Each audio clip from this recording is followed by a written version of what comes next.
Well, sometimes you leave your well on for too long, and this happens.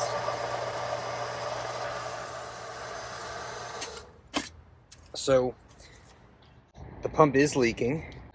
Actually, we just left the hose filling something up for way too long. Pump overheated. There's a nice crack in the side now. It's leaking water. So that means I get to make a video showing how to replace a well pump.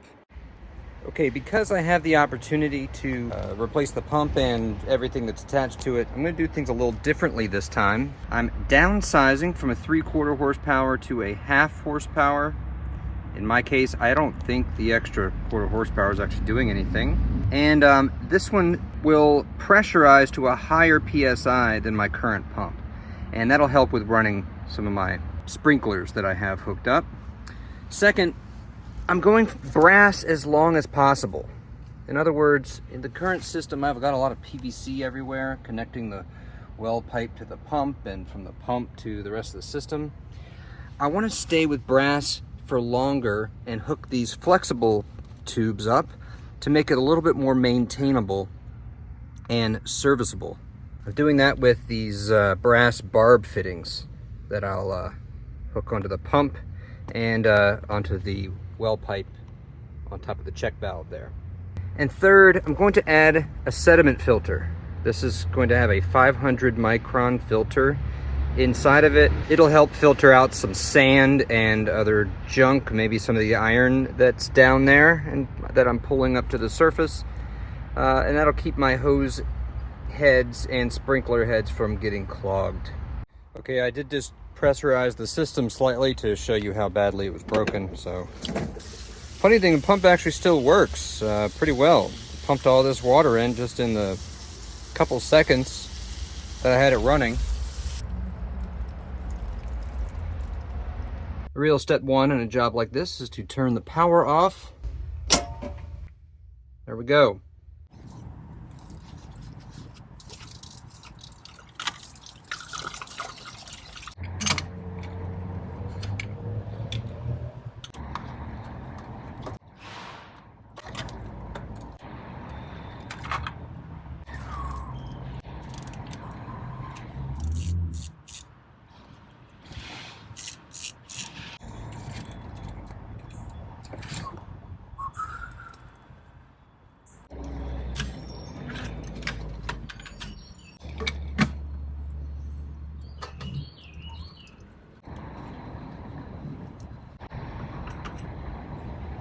Alright, and there's some screws that I use to attach the pump to the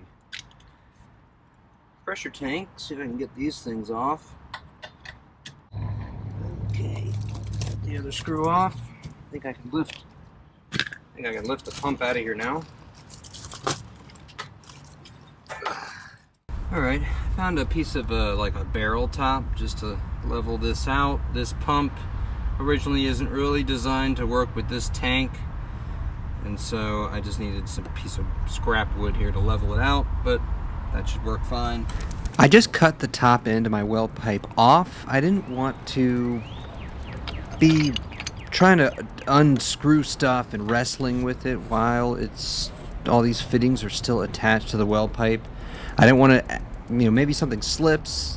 I accidentally put a lot of pressure on the well pipe. I don't want to crack it or mess it up or anything. So I just cut the top end off, and I'm going to remove all the fittings from the check valve so I can reuse it.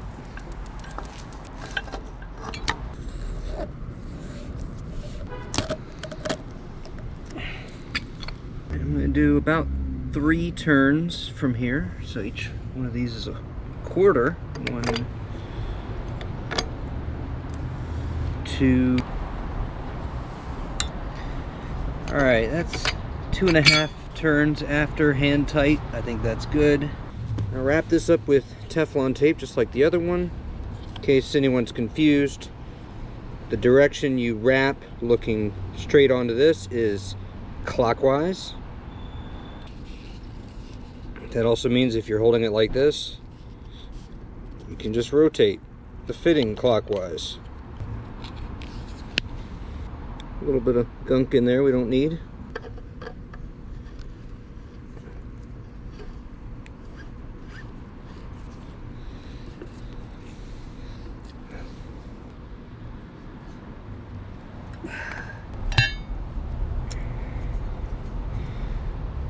There we go.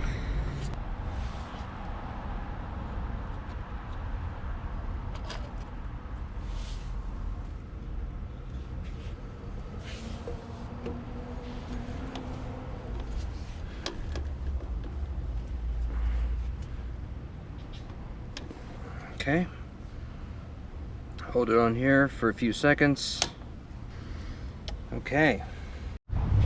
Well, I thought I had this planned out, but this hose is going to be too kinked if I just try to bend it right here. So I'm going to take this fitting off and put an elbow in, and I think that'll make it a little easier.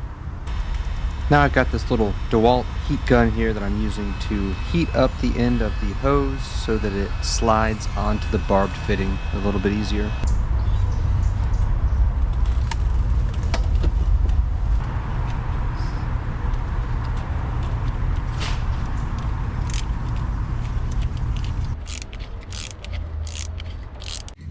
So the first thing I'm doing for the output side is I'm installing this 1" to 3/4 inch reducer bushing. This is made out of brass, and it's just gonna go ahead and convert all my piping to 3/4 inch size, which is the size of the PVC I'm using everywhere. So this makes it nice and easy. I'm just gonna hand thread this in there because I'm gonna use the pipe, the 3/4 inch pipe, to actually tighten it.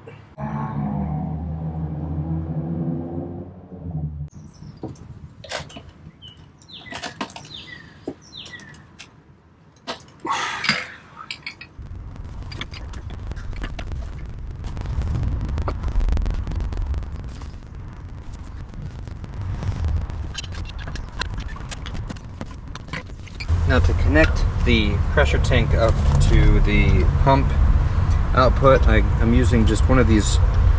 I'm using a water heater hose actually, but it's a 3/4 inch steel braided flexible hose. So a little easier to connect and disconnect if I need to.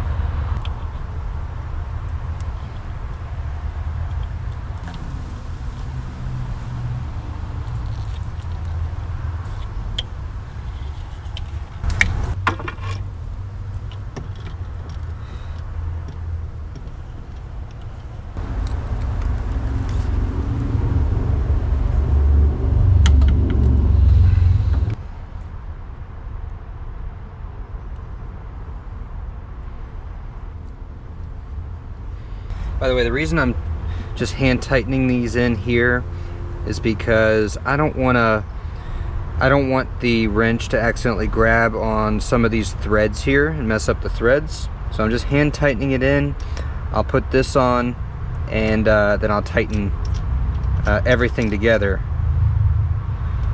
to not hurt these threads.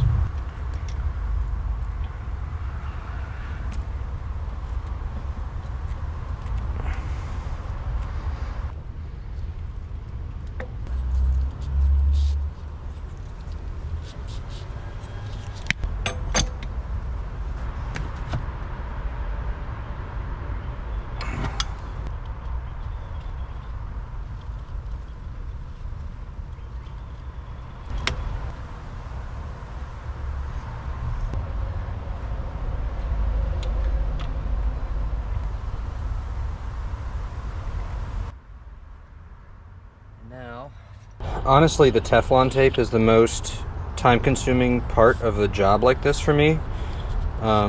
If anyone has tips on how to do this a little faster, I will take you up on it.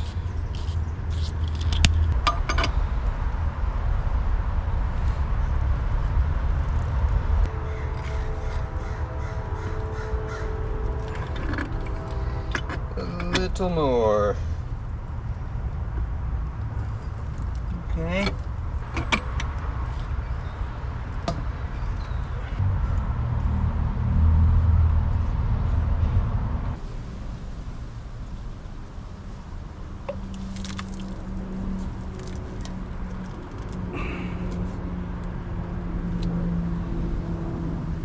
Alright, I had to run out to the hardware store to get the last couple things. You know how it is.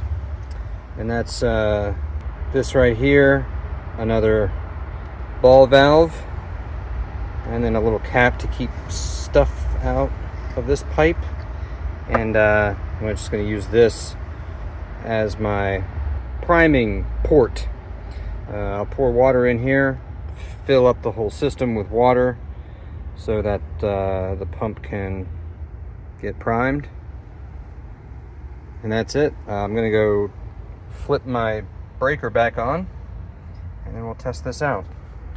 Okay, one thing I almost forgot is this pump comes pre-wired for 220 volts, and this circuit here is 120 volts, 110. So I've got to flip a switch on this pump. I think in retrospect I should have done that before I set it all up. I didn't think the switch would be this hard to get to. Okay, it says take the screws out and then flip the switch. There's the switch right there. Alright, this is my wiring job. I'm not too proud of it.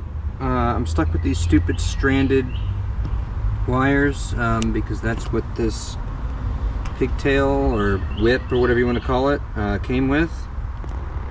And I'm not rewiring this whole thing. So anyway, that's everything connected up. I do like this pressure switch because there are two separate ground screws. I don't know if you can, how well you can see that. Two separate ground screws.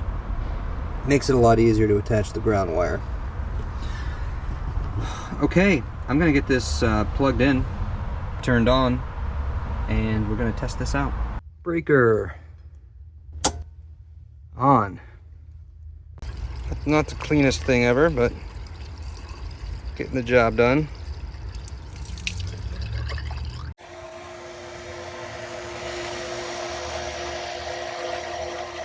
Making some progress very slowly. I think it's still got a lot of air to suck out of the system here. All right, we've got pressure. Oh, and we just cut off. Okay. There's a 30-50 switch, cut off right about 50. And it filled up pretty quick. First fill up, but there we go. And just to do a little test here. Oh yeah. Getting all the air out. I think looks like most of the air is out now. My automatic pond filler upper is working. My misters are working. Okay, I think everything's working.